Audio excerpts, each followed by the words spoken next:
विद्यार्थ्यांचं हित जपण्याच्या आणि परीक्षा प्रणालीची विश्वासार्हता बळकट करण्याच्या वचनबद्धतेचा पुनरुच्चार करत नीट पेपरफुटी प्रकरणी अधिक कठोर कारवाईची पंतप्रधानांची ग्वाही.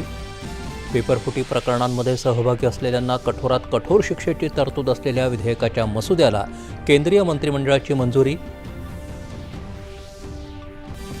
पेपरफुटीच्या घटनांविरुद्ध कठोर कारवाईच्या तरतुदी असलेलं विधेयक लवकरात लवकर संसदेत मंजूर करून घेण्यासाठी सरकार सर्वतोपरी प्रयत्न करेल, पंतप्रधानांनी केलं आश्वस्त.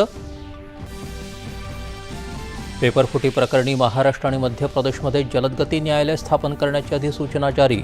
औरंगाबाद आणि नागपूर न्यायालय विशेष जलदगती न्यायालय म्हणून निश्चित.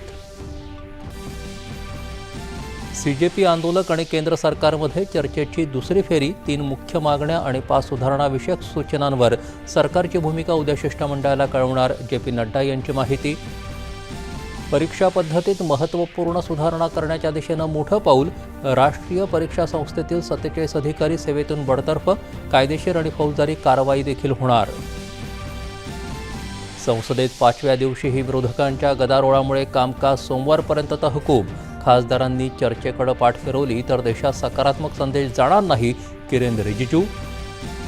नीट यूजी पेपरफुटीनंतर सुधारणांच्या अंमलबजावणीत झालेली प्रगती दर्शवणारी सविस्तर प्रतिज्ञापत्र सादर करण्याचे सर्वोच्च न्यायालयाचे केंद्र सरकार आणि राष्ट्रीय परीक्षा संस्थेला निर्देश.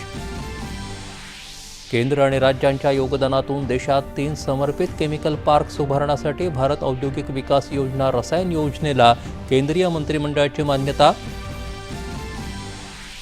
आषाढी एकादशीसाठी पंढरपूर सज्ज. विठुनामाच्या गजरात सर्व संतांच्या पालख्या पंढरपुरात दाखल. वारकऱ्यांना आता विठुरायाच्या भेटीची आस.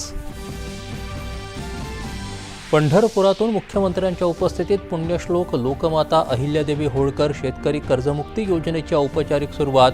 16,96,000 पात्र शेतकऱ्यांची यादी जाहीर.